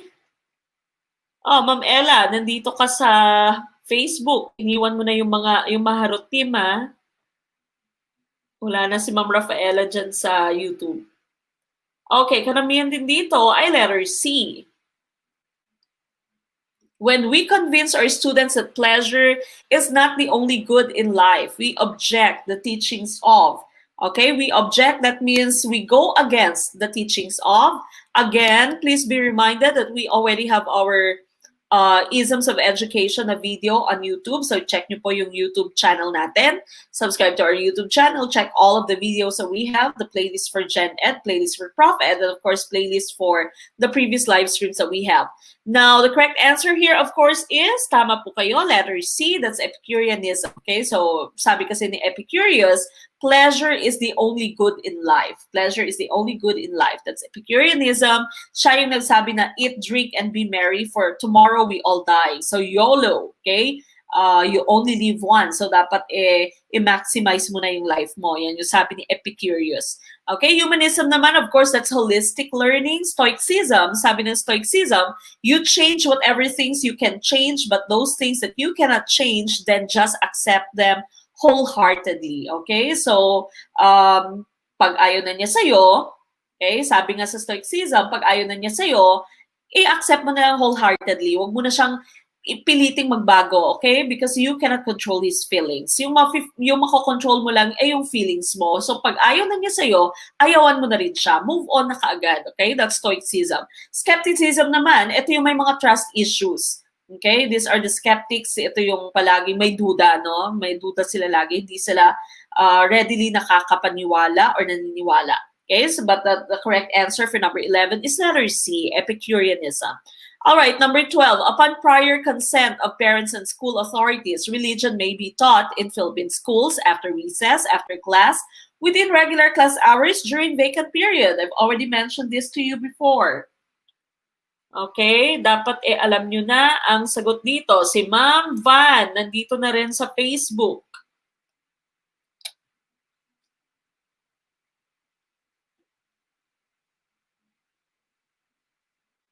Ma'am Muse, balikan mo daw sila, Ma'am Ella, sa YouTube.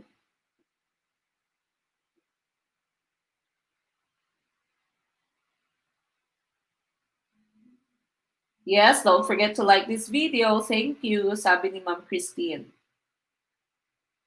Thank you, Sir Rodel. Kumakain siya habang nakikinig.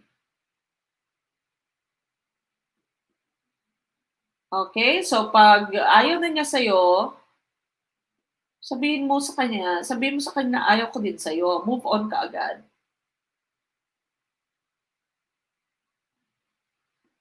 Alright, so letter C. Karamihan sa inyong sagot ay letter C, and that is the correct choice, okay? I've already mentioned this. So, una-una dapat kukunin ninyo ang consent ng parents, okay? So, consent ng parents, and then you can already start teaching them within regular class hours. So, within regular class hours po siya, according to the Constitution. So, hindi po after recess, after class, during vacant period. Kaya lang kasi, in reality, sa schools, usually vacant period siya, no? Sometimes lunchtime, okay? Pero according to the Constitution, it should have been within the regular class hours. All right, now we go to 13. Which domain in the NCBTS upholds gender sensitivity, community linkages, diversity of learners, social regards of learning, learning environment? If you are in Grow, I've also posted the PowerPoint presentation, no? Meron na din doon presentation for NCBTS.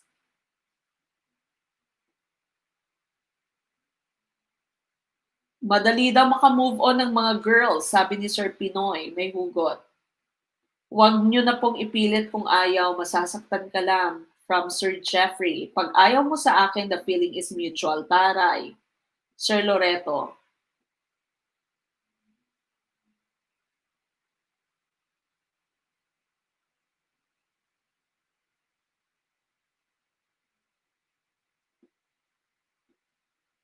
Parang damit lang na di kasya, the more na pinipilit mo, the more na masasaktan ka lang kasi tumataba ka na. Okay, nung karamihan sa inyo, letter B yung sagot. Dito sa Facebook, ganun din, letter B, and that is the correct choice. Okay, so diversity of learners, and we have on the picture here the 7 domains of NCBTS. Okay, so national competency po yan. Now, social regard for learning, there's learning environment, diversity of the learners, etc., etc. Curriculum, planning, assessing, reporting, community linkages, personal growth, and professional development. Okay, so the correct answer would be letter B, diversity of learners. Again, if you are already on Grow, makikita nyo na po doon yung lahat ng discussion nito. Inisa-isa na po yung different domains doon. Okay, 14. As provided by the Education Act of 1982, how are the institutions of learning encouraged to set the highest standards of quality over the minimum required for state recognition, voluntary accreditation, academic freedom, inset, granting a special permit?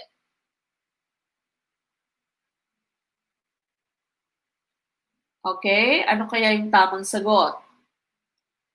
For number 14, this is from the Education Act of 1982.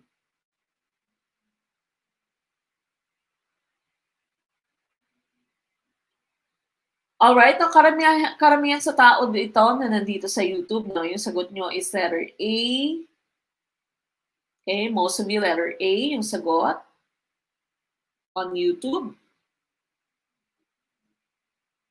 Alright, on Facebook meron tayong B, meron tayong A. Okay, now the correct answer here, of course, would be, repeat question, no, letter A po ang tamang sagot. Voluntary accreditation. So according to your Education Act of 1982, there's an integrated system of education covering both formal and non-formal education at all levels. Section 29 of the Act sought to upgrade educational institutions standards to achieve quality education through voluntary accreditation for schools, colleges, and universities. Okay, so dapat pag merong accreditation body, pinapapasok ng school at pinapa-check, pinapa-evaluate yung kanilang mga equipments, yung kanilang students, yung kanilang materials, yung kanilang teachers, of course. Okay, so correct answer would be letter A, yes. Yung mga PAASCO, tama po yan, Kokopeya, etc. All right, now number 15, which is an alternative learning delivery system where an itinerant teacher with the use of a module teaches a small group of pupils for a week, then moves to another community the next. Is it letter A, multigrade, letter B, tent school, letter C, mobile teacher, letter D, para teacher? Yes, PAASCO, AACOP, PAKUKOA.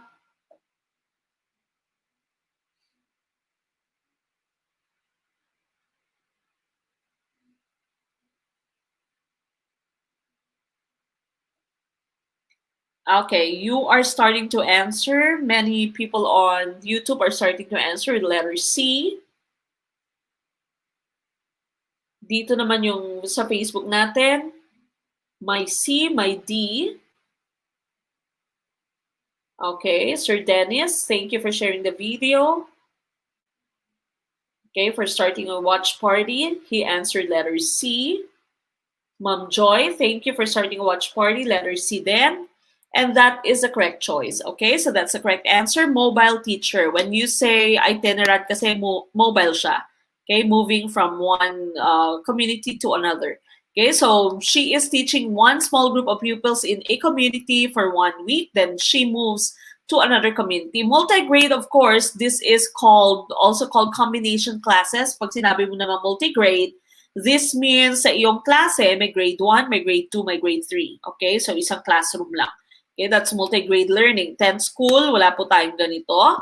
Now, para-teacher are teacher assistants of especially teachers of SPED. Okay, so para-teacher po, merong teacher assistants ito, no? Usually, nasa preschool at sa SPED. Now, pwede po kayong mag-apply na para-teacher. Meron po ito sa ating Magna Carta for Public School Teachers, no? At sa ating Constitution din. Sinasabi na pag para-teacher ka, one common question in the LET is that how can you become a para-teacher or how can you apply to become a para-teacher?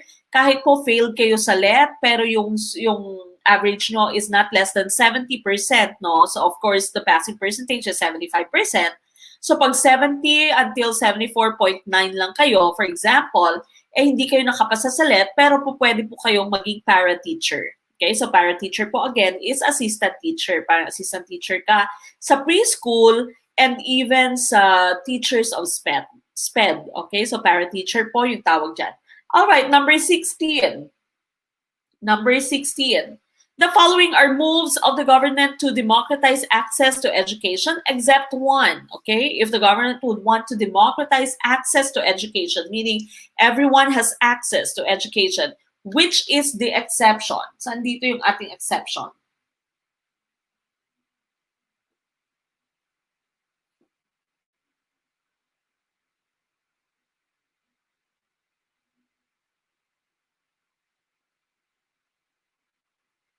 Okay, again, we're already at number 16. Ma'am Eunice Carvajal, will you be able to give your closing prayer po na live?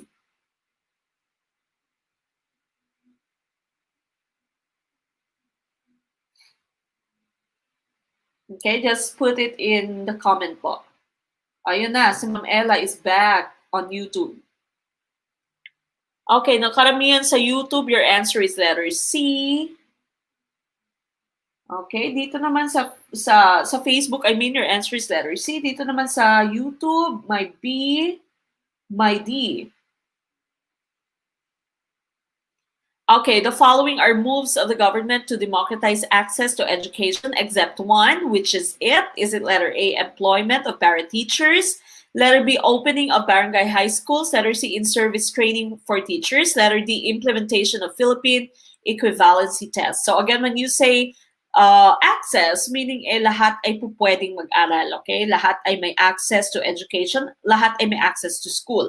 Employment of para-teachers, yes, ito po ay nakakatulong dahil ibig sabihin lamang nito ay mas maraming students with special needs ang makikater nila, okay? Dahil meron silang teacher assistants. Opening of barangay high schools, that's correct. So that means they don't need to go to the city or go to the town anymore to study high school.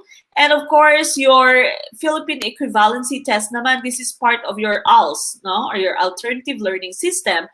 Doon po sa mga working student, no? Sa mga working student natin or yung mga out-of-school youth. Ito po yung binibigay. And so the correct answer is letter C, in-service training for teachers. So in-service training for teachers, lamang po, this is just the usual summer program na training for our teachers. Okay, so that's the correct choice. Number 16, that's letter C. Now we go to number 17.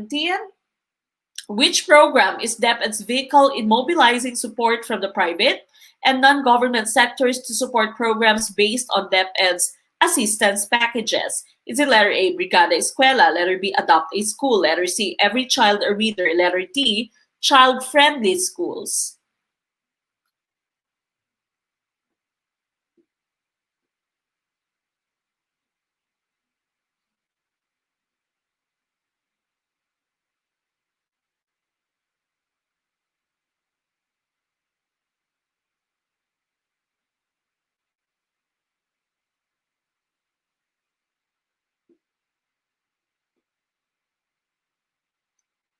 Okay, so Ma'am Eunice is going to give us the closing prayer later.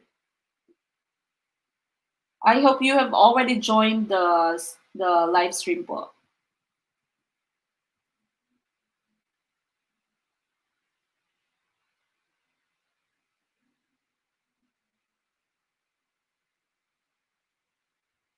Okay, so again, number 17 natin. Which program is D.its vehicle in mobilizing support from the private and non-government sectors to support programs based on D.its assistance packages? And the correct answer here, of course, would be letter B, Adopt a School Program. Okay, so letter B po, Adopt a School Program is the correct answer. All right, now we go to number 18. The following exempt. Letter A, child-centered. Letter B, exclusive. Letter C, non-discriminating or not discriminating. And letter D, gender-sensitive.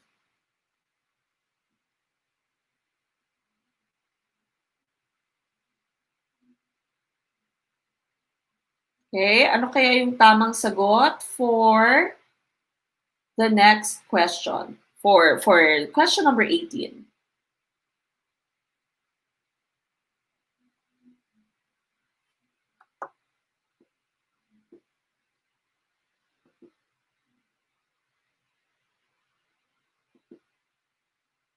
Okay, saglit lamang po at meron akong kinokopya.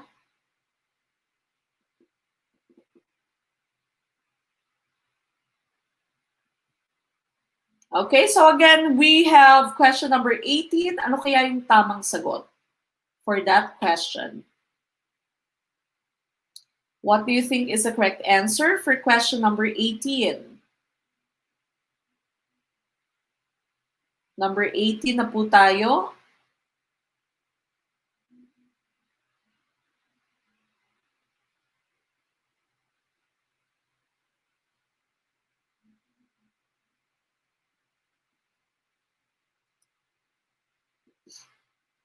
All right, again for number 18, the following are characteristics of a child-friendly school except letter A, child-centered, letter B, exclusive, letter C, not discriminating, or letter D, gender-sensitive. Alin dito yung hindi isang characteristic ng child-friendly school? The correct answer, of course, would be, karamihan sa inyo, letter B ang sagot. And that is the correct answer. Letter B, exclusive. Okay, so letter B po, exclusive. That is the correct answer. All right, number 19, second to the last question. The Department of Education collaborates with other partner government institutions, the academe, and the private sectors in delivering its various services. With what agency does DepEd collaborate for preschool education concerns?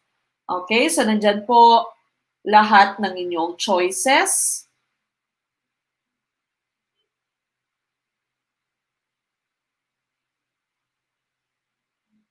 Ma'am Eunice, please join the live stream na po by clicking on the link that I have sent you last night.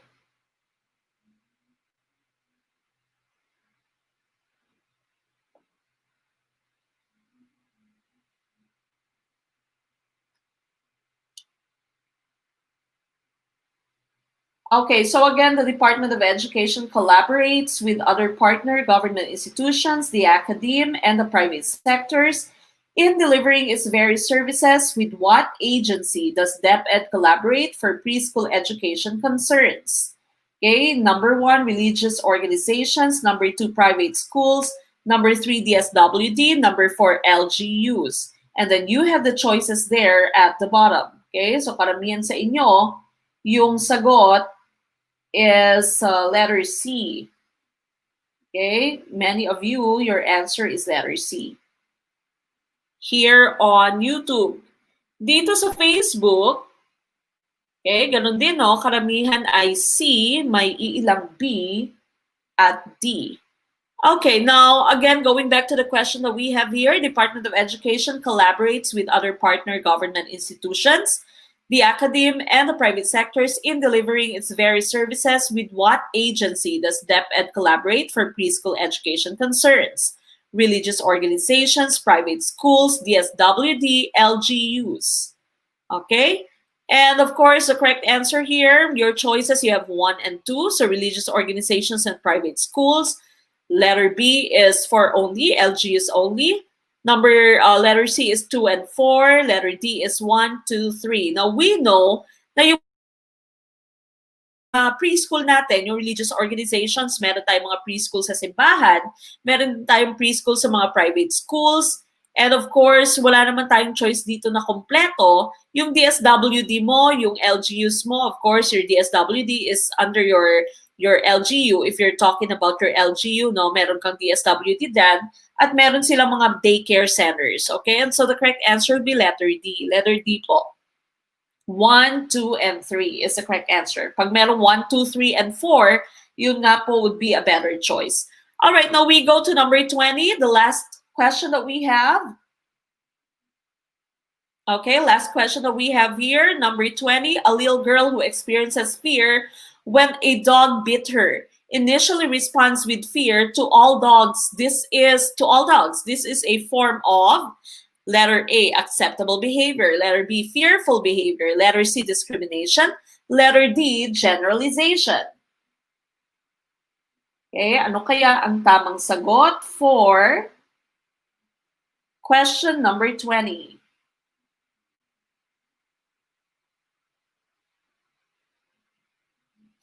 Okay, what do you think is the correct answer for question number 20? Many people on YouTube are answering with the letter D. Okay, may C sa Facebook. Okay, Sir Dennis, letter D. All right, so again, going back to question number 20 dito, a little girl who experiences fear when a dog bit her, initially responds with fear to all dogs. This is a form of letter A, acceptable behavior, letter B, fearful behavior, letter C, discrimination, letter D, generalization. This is, of course, according to Ivan Pavlov's classical conditioning. Now, remember, in your behaviorism, we have two types of conditioning there. There's classical conditioning by Ivan Pavlov. Meron din naman operant conditioning by B.F. Skinner, okay? Now, in the let, if you see the terms phobia and trauma, pag nakakita po kayo ng phobia and trauma, your answer would be classical conditioning by Ivan Pavlov. But if you see reward, punishment, reinforcement, feedback, computer-aided instruction, all those terms would be under B.F. Skinner's operant conditioning. Okay, so again, trauma, phobia, that's classical conditioning according to Pavlov. And your reward, punishment, reinforcement, feedback, computer-aided instruction, that's B.F. Skinner's operant conditioning. Okay, now also according to Pavlov, there are certain reactions to stimulus na tinatawag tayo. Now, meron pang una-una, may excitation, meron tinatawag na excitation, no? Like excitement, excitation, at meron ding isang extinction. Okay, so excitation mo is when you initially develop that response. So excitation, and extinction mo naman is when you forget that response. So ibig sabihin, magkabaliktad po itong dalawa. For example, si Sir Pinoy, no, yung isang student natin sa YouTube, okay, at si Ma'am Tin ay nagka-developan, okay, for example lamang ito ha, Ma'am Tin at si Sir Pinoy, no, na nasa YouTube ay nagka-developan dahil nga palagi sila nagchat-chat doon. When Sir Pinoy starts getting excited at chatting Ma'am Tin, okay, na-excite si Sir Pins, no, si Sir Pinoy, kinikilig-kilig siya. The first time that he feels that, then that would be excitation. Okay, so excitation po yan. The first time that you feel something, the first time that you start with a certain response. Now, extinction naman is when you stop having that response. For example, pagkatapos nito ay nanligaw si Sir Pins kay Ma'am Tin, at pagkatapos binasted. Okay, for example, binasted si Sir Pins ni Ma'am Tin, no? And so nag-move on kaagad si Sir Pins. So the next time that we have a live stream, kapag nagchat-chat sila, wala na siyang ganung reaction, hindi na siya kinikilig. So nag-stop na yung response na yon. That would be called extinction. Okay, so extinction po yan. So ibig sabihin, magkabaliktad po itong dalawa, no? Opposite po sila. Excitation is when you start having that response, and extinction is when you stop that response. Now, there is also two very much related terms here, according pa din kay Pavlov. The first one will be generalization. Generalization, of course, is you have the same response to similar stimuli. Okay? Kahit na, for example, dito, in this case, no, dahil kinagat siya ng aso, nagka-develop siya ng fear, ng phobia. Sabi ko nga sa inyo, phobia and trauma would be under classical conditioning by Ivan Pavlov. And so sa lahat ng klase ng aso ay takot siya, kahit na napaka-cute ng aso, kahit na si Snoopy or si Blue sa Blue's Clues, okay, very cute yung aso, kahit Chihuahua pa yan, takot na takot siya. That would be generalization. Okay, so generalization po yan. Discrimination naman, common question din ito sa LEP, discrimination naman ay alam niya kung kailan lamang siya pwede or kailangang matakot. Kung ang aso ay nasa loob ng kulungan, kung ang aso ay nakatali, then hindi siya takot. Okay, so that would be discrimination naman. But in this case, for number 20, a little girl who experiences fear when a dog bit her initially responds with fear to all. Sa lahat, no? Sa lahat na. So pareho yung response niya sa lahat ng klase, no? Ng similar stimuli. And so the correct answer would be letter D. That would be generalization. Okay, so generalization po ito, change to D. Sabi ni Ma'am Annalie sa Facebook. Okay, so nag-change to D. Alright, so again, that would be generalization. Okay, now before we go to our closing, I'd like to invite everyone for our closing prayer. Ma'am Eunice, I'm waiting for you. Nakita na po kita kanina pero nawala ka ulit. Okay, so we are going to have our closing prayer, of course, care of Ma'am Eunice Carbajal. She was also the one who opened our discussion today with her opening prayer. Ma'am Eunice, please join po in our StreamYard.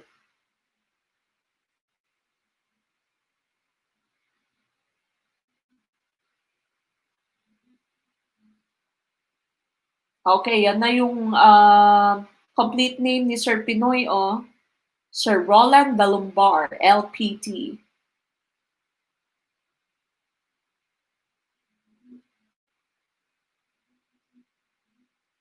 Okay.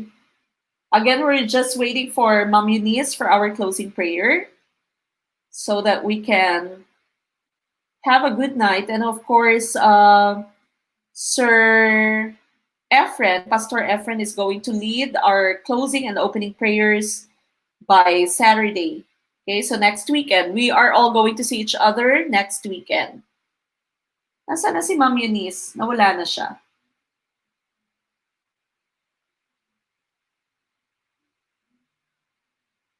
Okay, Ma'am Eunice? Hindi na po pwede si Ma'am Eunice. Nawawala yung internet ni Ma'am Eunice. Okay, so again, we'll just say our own prayer na lang na before going to bed. Mag-pray na lamang po tayo. And of course, don't forget that we are going to have our next live stream on Saturday. Again, Saturday and Sunday pong ating live stream. The next live stream will be on Saturday at 7 p.m. Please pray for all of us, for us to all be safe, and sana matapos na itong COVID-19. Also, please pray for all the teachers that we have that are going back to school. I'm also going back to school tomorrow. And the students, of course, please pray for them as they continue learning virtually. No? So virtual learning lamang po kami, but we'll start then tomorrow. Okay, so again, good night po sa lahat-lahat. We'll see each other again on Saturday night at 7 p.m. Sa muli, ito pong inyong gurong Pinoy na nagsasabing maliit man na butil na mga kaalaman, ang dulo nito ay malaking kaginawaan. Maraming salamat po and good night. We'll see you on Saturday. Bye!